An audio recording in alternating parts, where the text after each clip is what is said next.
अस्सलाम वालेकुम student, physics class 10 और क्लास 10 का आज का हमारा लेक्चर है लेक्चर नंबर 7, जिसमें हमने चैप्टर नंबर 1 को कंटिन्यू किया हुआ है।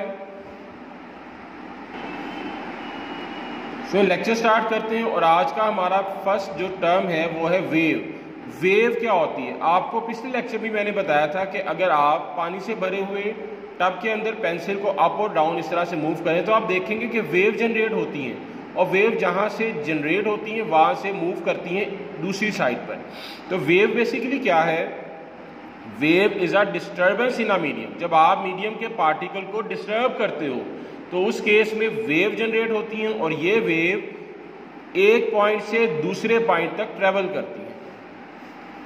नेक्स्ट है टाइप्स ऑफ द वेव। दो तरह के स्टूडेंट हमारे पास वेव्स हैं, एक है मैकेनिकल वेव्स, एक है electromagnetic waves. Student mechanical waves की ऐसी टाइप्स हैं जिनको एक जगह से दूसरी जगह जाने के लिए मीडियम चाहिए होता है। अगर मीडियम मौजूद नहीं होगा तो वो ट्रेवल नहीं कर सकेंगी, लाइक साउंड वेव। स्टूडेंट याद रखिएगा कि हम जब बोलते हैं तो हमारी आवाज़ एक जगह से दूसरी जगह जब जाती है तो उसके लिए एयर एज अ मीडियम इस्तेमाल हो रहा होता है। आप किसी ऐसे रूम में चले जाएं जहां पर सारी की सारी रूम की एयर निकाल दें, उससे क्या होगा? आप बोलेंगे लेकिन आपकी आवाज़ दूसरे बंदे तक नहीं जाएगी, बिकॉज इस केस में अब आपके पास मीडियम नहीं है। तो स्टूडेंट ऐसी वेव जिनको एक जगह से दूसरी जगह जाने के लिए मीडियम चाहिए होता है मैकेनिकल वेव्स कहलाती हैं, और उसकी एग्जांपल है वाटर वेव और साउंड वेव। इसके ऑपोजिट हमारे पास दूसरी ऐसी कैटेगरी वेव्स की जिसमें मीडियम की ज़रूरत नहीं होती, यानी ऐसी वेव जिनको एक जगह से दूसरी जगह जाने के लिए मीडियम रिक्वायर नहीं होता, that waves are called the electromagnetic wave, जैसा कि X ray, heat and light waves electromagnetic waves की एग्जांपल है। नेक्स्ट हमारा टॉपिक है कि मैकेनिकल वेव्स की आगे कौन सी टाइप्स हैं, जिनमें पहली टाइप जो आज हमने पढ़नी है डिटेल के साथ वो है longitudinal wave. So longitudinal wave as a long question भी आ जाता है, तो इसलिए हम इसका एक्सपेरिमेंट भी पढ़ेंगे। लॉन्गिट्यूडनल वेव्स क्या होती हैं? स्टूडेंट ऐसी वेव जिसमें मीडियम के पार्टिकल और वेव की डायरेक्शन एक दूसरे के साथ साथ होती है, एक दूसरे के पैरेलल होती है। मीन्स के in longitudinal wave the particle of the medium move back and forth along the direction of propagation of waves.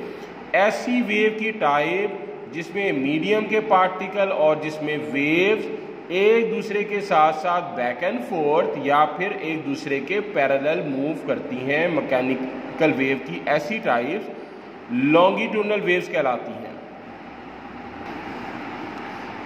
So longitudinal wave की एग्जांपल को समझने के लिए हम इस डायग्राम पे फोकस करेंगे।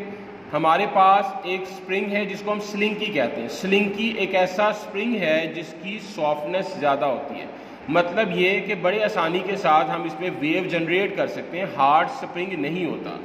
स्टूडेंट हमने क्या किया, स्प्रिंग या स्लिंकी लेकर उसको एक एंड के साथ फिक्स सपोर्ट के साथ बांध दिया और दूसरे एंड को हमने ग्रैस्प करना है अपने हैंड में, हाथ में इसको लेकर उसके बाद देन क्या करना है, हमने इसको मूव करना है इस डायरेक्शन में, टू एंड फ्रो मूव करेंगे।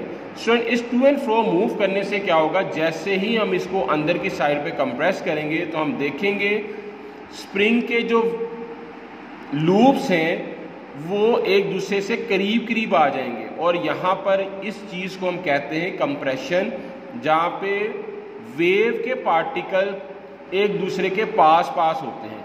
स्टूडेंट इसी टू एंड फ्रो या back and fourth movement of hands की वजह से हम देखेंगे कि जब ये कंप्रेशन यहाँ से आगे ट्रांसफ़र होता है तो उस केस में क्या होता है। इसको समझने के लिए हम लास्ट वाली डायग्राम को देखते हैं कि हमने इसको मूव किया, यहाँ पे कंप्रेशन हुआ, ये कंप्रेशन जो है कहाँ चला जाएगा, अगले पार्ट में, और उसके बाद इस हिस्से में क्या चीज़ जनरेट हो जाएगी, रेयर फ्रैक्शन। मीन्स कि अगर आप ये देखें पहले यहाँ पे कंप्रेशन था, अगले हिस्से में जिस पॉइंट पर कंप्रेशन था वहाँ पर रेयर फ्रैक्शन हो गया। रेयर फ्रैक्शन ऐसा रीजन जहाँ पे पार्टिकल ऑफ मीडियम एक दूसरे से दूर दूर होते हैं, और जिस पॉइंट पे पहले कंप्रेशन था वहाँ रेयर फ्रैक्शन होने के बाद कंप्रेशन ट्रांसफ़र हो गया अगले पॉइंट तक। स्टूडेंट ये कंप्रेशन और rarefaction in the form of waves spring के साथ साथ एक डायरेक्शन से या एक एंड से दूसरे एंड तक जाते हैं। तो ऐसी वेव जिसमें मीडियम के पार्टिकल और वेव के पार्टिकल साथ साथ मूव करते हैं वो वेव क्या कहलाती है? लॉन्गिट्यूडनल वेव्स कहलाती है। कंप्रेशन और रेयरफैक्शन मैंने आपको बता दिया। कंप्रेशन ऐसे रीजन जहां पे मीडियम के पार्टिकल पास पास होते हैं, रेयरफैक्शन ऐसा रीजन जहां पे मीडियम के पार्टिकल दूर दूर होते हैं। वेवलेंथ क्या होता है? कंप्रेशन और ये कंप्रेशन यानी दो कंसेक्टिव कंप्रेशन के दरमियान का जो डिस्टेंस है that is called the wavelength, और इसको हम लैम्डा से शो करते हैं। इस सिंबल का नाम क्या है? लैम्डा। स्टूडेंट ये तो था आज का हमारा लेक्चर। अगले लेक्चर में हम इसकी दूसरी टाइप जो कि ट्रांसवर्स वेव होगी उसको हम डिस्कस करेंगे। स्टूडेंट ये तो था हमारा जो टॉपिक जो हमने पढ़ा, वेव के बाद उसकी types, mechanical wave, electromagnetic waves. Mechanical wave की टाइप्स में हमने लॉन्गिट्यूडनल वेव का ये एक्सपेरिमेंट हमने पढ़ा।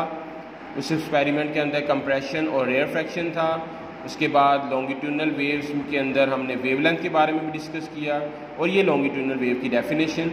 यहाँ तक था हमारा आज का लेसन। अगले लेक्चर में हम ट्रांसफर वेव्स के बारे में पढ़ेंगे। उर्दू मीडियम के स्टूडेंट जो हमने पढ़ा स्टूडेंट आज टॉपिक वेव, उसकी डेफिनेशन है, वेव्स की दो टाइप्स हैं। उसके बाद हमने mechanical waves, electromagnetic waves, mechanical waves की दो टाइप्स के नाम, और आगे ये एक्सपेरिमेंट है जो कि मैकेनिकल वेव्स का है जो मैंने बड़े डिटेल के साथ आपको पढ़ाया। उसके बाद ये उस एक्सपेरिमेंट की डिटेल है सारी की सारी, और ये लॉन्गिट्यूडनल वेव्स की डेफिनेशन है। यहाँ तक हमने आज का काम किया। अगले लेक्चर में ट्रांसफर वेव की डिटेल पढ़ेंगे।